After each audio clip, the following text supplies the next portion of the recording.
Well, hello. My name is Chris Riley, and thanks for joining my session on code to cloud visibility. Before we talk shop and before we go over this, who I am in more detail, I wanted to first say thank you to all the organizers of the Spinnaker Summit. It's a lot of effort to put these sessions together. I've dabbled in it myself, and I know how much work that is. And also, thank you to you for joining. There's a lot of information out there. I hope you've enjoyed the sessions you've seen so far, and I'm happy that you decided to join mine as well. So, as I said, my name is Chris Riley. I am a DevRel and DevOps advocate for Splunk.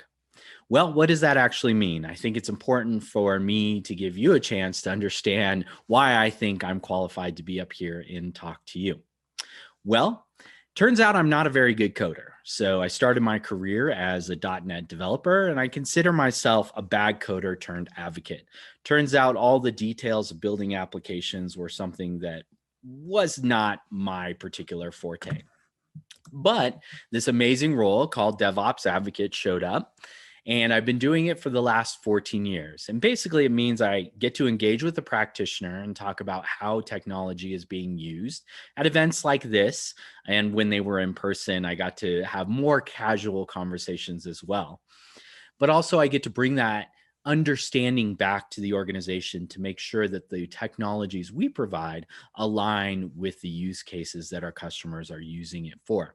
If you scan that QR code, you will get access to my 2 podcasts and other information. And like I said, in physical events, I was able to have one-on-one conversations, and I try to get back to that. So if you want to continue the conversation with me on LinkedIn, I would love to hear from you. Or if you just want to tell me that you loved or hated this session, please do that as well.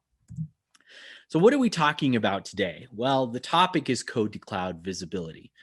And the path to code to cloud visibility, or one part of that path, is something called pipeline analytics. So I want to make a pitch for you on why pipeline analytics is an important focus for development teams. Certainly, there's organizations out there who are enabling pipeline analytics, but it isn't a primary focus. Most focus around the area of DevOps has been around velocity and getting your application into production. And then once it's in production, making sure that you can monitor and support it.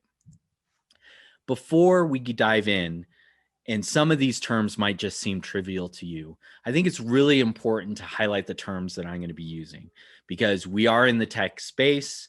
Terminology can get very confusing, and it's important to understand it in context. So when I say SDLC, I'm referring to the software delivery chain. The software delivery chain is the people, the strategy, the tools, and the automation used to build applications. When I say pipeline analytics, I'm talking about getting data from your software delivery chain and making use of that data. When I talk about tools and Toolchain, may sound like it's all the same thing, but I'm talking specifically about the tools you use in your software delivery chain and how you automate them and tie them together. And finally, telemetry is simply the data that comes out of those tools that builds pipeline analytics. So to begin, I need you to agree with me on one basic principle, which is your software delivery chain is the application of applications. It is an application whose users are the developers, the quality assurance engineers, and your SREs on the production side. And we are delivering it to them as we would any other application, which means we should treat it as we would any other application. Now, if you put it in that perspective, it seems kind of obvious where I'm going. And I really like this graphic because I like to think of it in terms of mapping your route from A to B on your phone. Now, today, it's much easier than it used to be.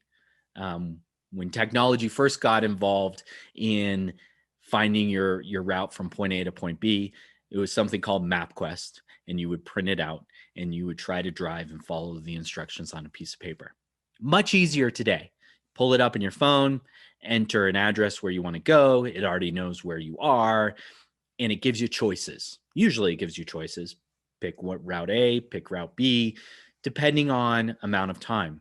It also tells you about the roadblocks ahead and where you're going. So the thing is, if you didn't map it like you can today, then you don't know what's going to happen on your route. You may know how to get there, but you don't really have a good understanding of the path of point A and point B and what's going to happen. Well, that's similar to pipeline analytics. You have to create that visibility. You have to create that tool so that you can see as code moves through your delivery chain from plan to prod and all the way back again, because there should be a feedback loop. You want to know where the hangups are, where something is not working, areas to improve, ways to avoid, charting a different route. Because your delivery chain, again, if you agree with me, is the application of applications. And in order to have pipeline analytics, you need to have both depth and breadth. Now, a lot of times when we talk about monitoring metrics, we're talking about production. It most often is production. And that kind of makes sense, right? Your applications in production is the most critical thing that you're supporting. But you also need to get there. And in order to treat your delivery chain as an application, you should monitor it as you would any other application. And you do that by creating KPIs and metrics in breadth across your delivery chain. So if you think about it, depth is observability and monitoring, which includes incident response, which includes extreme detail about how you do your testing. Breadth is all the analytics you can create that follows data, telemetry, from the point that a feature is planned all the way to production, and then learn from it and back again. The data is there. And what we see in most organizations is these visibility silos. Developers tend to be really good at visualizing their component of the delivery chain. DevOps engineers usually have a good understanding of what's going on with their component of the delivery chain. Automation, Spinnaker, CI/CD. But then you get into production, and that's where we know a lot about what's going on with the application. But you only know about what's happening in production. There's a lot that led up to that. And already the SREs and the ops team and InfoSec already are limited in their visibility. They only know what's happening with the application once it hits prod. And so these silos of insights are disconnected, and the communication then is broken. Not everybody is speaking the same language. So that's where, even though we are collecting metrics and data and information in a kind of broken way, but very successful in a lot of organizations, what we're missing and what makes it not yet pipeline analytics is correlating all of that together. So again, my pitch of why, well, it's pretty simple. If you consider your software delivery chain to be the application of applications that your developers, your quality engineers, your DevOps engineers, and your SREs are using, if that delivery chain goes down, no code ships. So instead of dealing with that outage or being down, you should deal with it as you do with every other application. Also, your software delivery chain is a part of your attack surface. It is a part of where access to code and infrastructure can happen. Bad guys want to get access to your code as much as they want to get access to your applications in production as well. As a matter of fact, getting access to secrets and components of your delivery chain might be exactly how they get access to your application in production. And your teams are simply not speaking the same language. If you do not correlate data from plan to prod, then nobody's on the same page. You're on the same page within silos, but you're not on the same page across your entire delivery chain. Measuring business value. So is your delivery chain actually providing value to your organization? Measuring that is not something that you can do without correlating this data across your delivery chain. Measuring the success or failure of development is hard. How do you know what good means if you're not correlating data across your delivery chain? How do you reduce technical debt? A lot of times technical debt is a project-based thing that you address periodically. It'd be great if it's something that you're addressing continually, because yeah, it's going to happen no matter what. You're going to have technical debt eventually, but visibility allows you to address that. And finally, as the shift left movement becomes more and more common and developers are more and more involved in what happens in production with applications, which I guess is shift right, then the visibility, they need that visibility because they are going to be addressing code level issues and incidents, and they need that context to be continuous throughout the delivery chain. So that's why I think pipeline analytics is so important. And hopefully you agree with me. Now, the goals, the outcomes, what we're trying to get to with a good pipeline analytics strategy is being able to create measurements of success, aligning your software delivery chain to business value. And in the Mecca here, like the best case scenario is you can actually say, did a new feature make our users happier, our customers happier, generate more revenue? Also, simply because it is an application, you need to meet your SLOs. You need to make sure you're giving your developers something that is up and running, and you have internal objectives you need to meet to prove that. You want to create continuity between all of your teams. I know that the culture portion of DevOps, that's what it is about, is communication. But more tactically, this happens in the delivery chain, and we have to do that by eliminating those visibility silos. And finally, you need to protect your code and processes so that people don't get access to secrets that you've stored somewhere or get access to pull it down code and get your intellectual property. So this breaks down into three primary use cases. The first is monitoring, like you monitor any application, you're operating it. Second is measure. And third is auditing. And in your tool chain, this is an example of how it breaks down. You have the DevSecOps use case with tools like X-Ray and Nexus and HashiVault. CI/CD with Spinnaker, obviously, but also Artifactory for watching artifacts as they move across your delivery chain. Maybe testing with Selenium or Catchpoint or whatever testing, PyPy, whatever testing tool you're using. Orchestration with the orchestration tools. And then finally, this matters as well, your incident response tools. Now, how you do this is fairly straightforward. I won't call it simple, but it is fairly straightforward how you build in pipeline analytics. First thing is you gather metrics and logs from your tool chain. Most of the tools out there produce logs or have a way to get to your logs, including Spinnaker. And you can metricize those logs. So some tools you just have metrics, but if you have the logs, you can start to build the metrics around that as well. Once you start to bring the data in, then you need to correlate it across teams. So it may not just be one tool. It'd be great if it was, but it may not just be one tool. You are correlating that log data and those metrics across multiple tools and teams. Now, there's a big assumption baked into this. You have to communicate. And it's not like you're all having stand-ups together.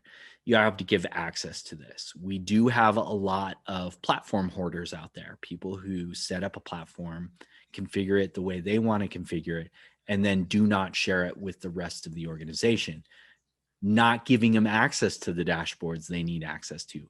not creating that cross-team communication. So you can't hoard your dashboards. You can't hoard your platform. You need to give access. Any visibility that's there, you need to share it. But it also means that you need to educate them on the use cases. And you need to set up a strategy for auditing and compliance and security. A lot of times this is an afterthought. Like I said earlier, most conversations you have about DevOps tend to be about application velocity. How can we release code faster? The thing is, you have to build a system to support that velocity, because that velocity is meaningless if it only lasts for a few months. So that's where you need to start to build strategies and think about it. And that includes not just metrics in creating KPIs, it includes compliance and security. The things that a lot of us aren't necessarily big fans of. And a lot of times we think inhibit velocity, but that's not always the case. Now let's look at the 3 use cases. The first one, operate.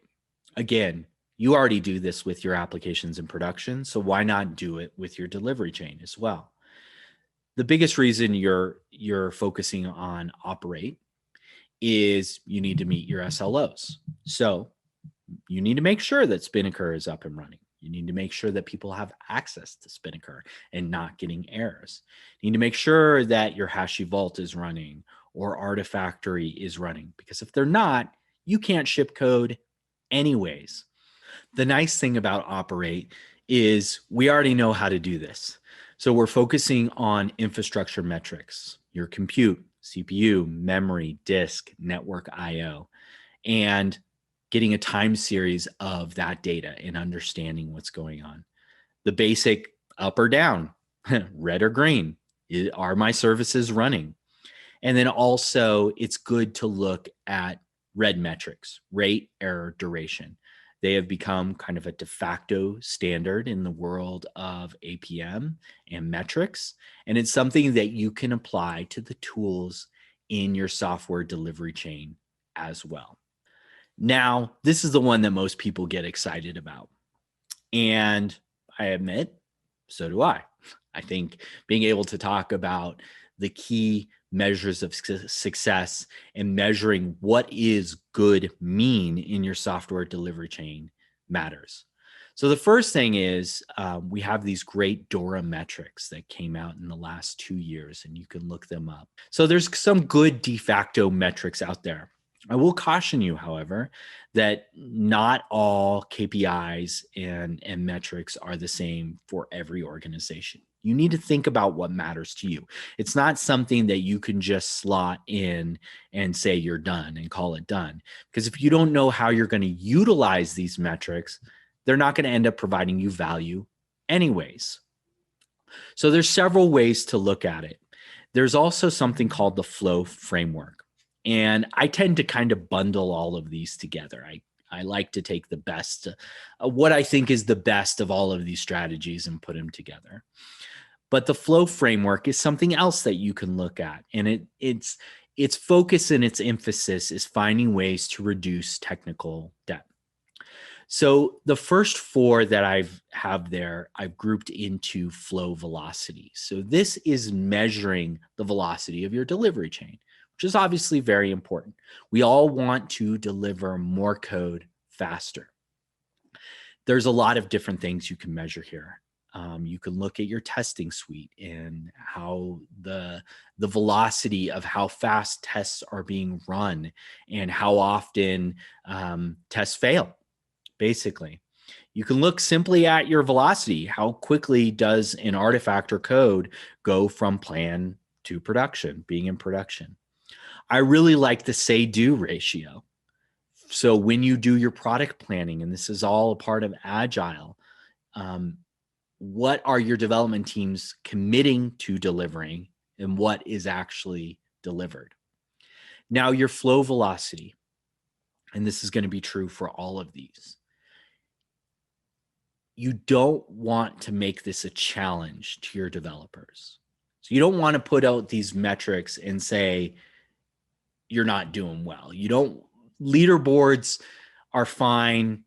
but you don't want to run your team based on leaderboards. It's a great way to burn out your team and lose key talent very quickly. But velocity metrics and flow velocity is an important thing for everybody to understand.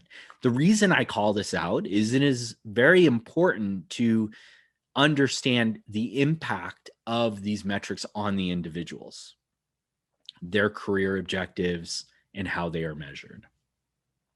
Now we're talking about flow load. So this is your throughput, right? Or your bandwidth or your capacity. What is going through the system at volume? It starts at your backlog. Like, how many tickets do you have in your backlog? It also is looking at the number of artifacts and applications deployed over some window of time. And then finally, we get to the ones that we don't like, but they're really important. And I had to try hard not to use the word failure here because it seems so natural to talk about failure when you're talking about things breaking in production. But failure is not really fair because in a true DevOps environment, failure is inevitable. Failure is inevitable no matter what. But in waterfall, it just happens slower than it does in high velocity environments. But the feedback loop is also slower. So the ability to remediate and deal with issues takes longer. So when you start to create metrics around technical debt and what happens in your incidents, you are looking at the amount of unplanned work. Because if developers are on call, for example, and they're dealing with incidents, the amount of time they spend there is the amount of time they're not building new functionality. You want to look at your cost of downtime, especially in e-commerce applications. Being down, how much that costs is really important to understand and budget for. You want to look at your MTTA and your MTTR, mean time to acknowledgement and recovery. All of these are opportunities to improve. They're not failures of the team. You have to know them so you know where to iterate and improve, like you would on functionality of your application. When features hit production and they don't behave with the user exactly as the user is intending, you usually iterate on it. You don't call it a failure. And it's true here in the application of applications. And then finally, we talk about the audit use case. So the particular use case that we may not be the most fond of, but it is absolutely critical to maintaining a healthy environment.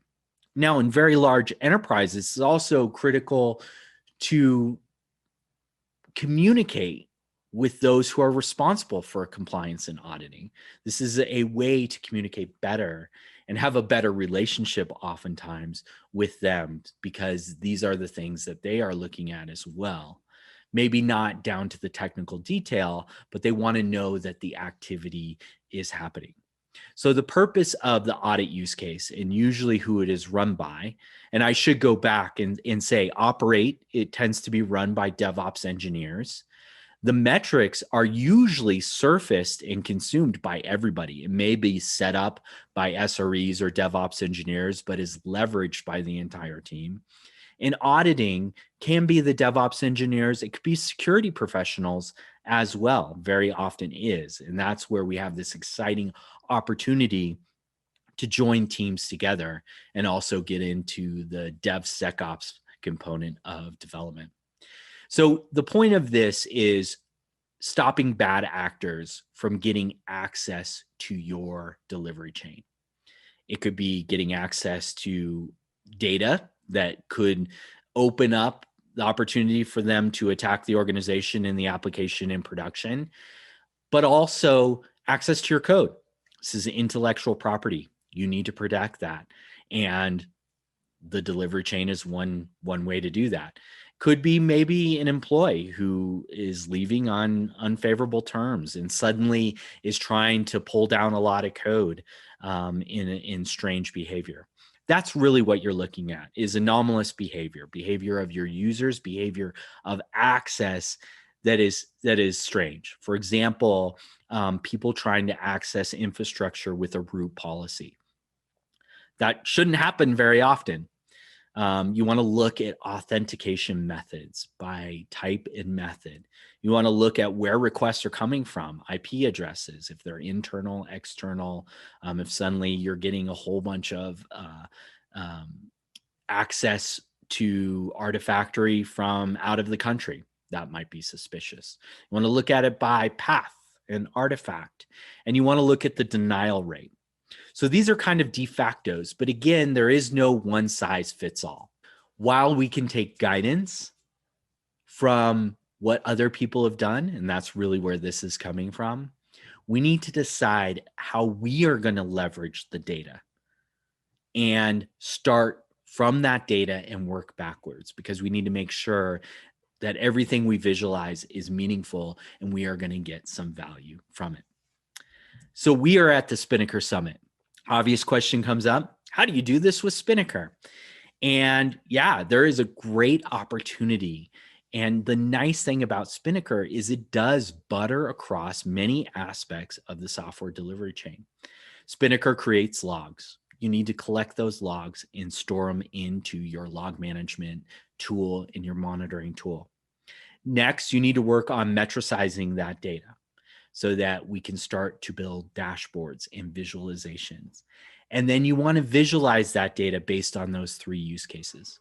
And what do I mean by based on those 3 use cases? You don't want to lump your audit data with your KPIs for the delivery chain. You actually want to create usually individual dashboards, but most of the time, multiple dashboards in each of these use cases separated. They're separate because it's different personas. Again, DevOps engineers are going to be concerned about operate. Your security team and DevOps engineers are going to be concerned about compliance and auditing, maybe SREs. And then developers and everybody is going to be concerned about the metrics. And that's kind of how this breaks down into your stakeholders. So we see that we have some stakeholders who butter across the entire organization. And hopefully your engineering team, everybody on the team is interested on the success of an application as it moves from your backlog into production and then back again, because that's how you're going to iterate and learn and improve. But we definitely have people broken up into these segments. Now, what you're going to notice here is the biggest difference from my earlier graphic is there's no lines separating and distinguishing based on the different phases of development, because there shouldn't be. We should all be able to look at a dashboard and have an understanding of what's going on. So if I'm a security professional dealing with a vulnerability in production, I don't need to go and ask my developers a whole bunch of questions about what they did for vulnerability scanning and how it works. That data is at my fingertips. If I'm an on-call developer and now I'm supporting the application in production, I certainly care about the amount of context I'm going to get in an incident so I can resolve that incident faster. If I'm an IT person and my scope of responsibility is mostly around infrastructure, but the boundaries between infrastructure and code is blurring, especially when we talk about microservices and serverless and functions in the cloud.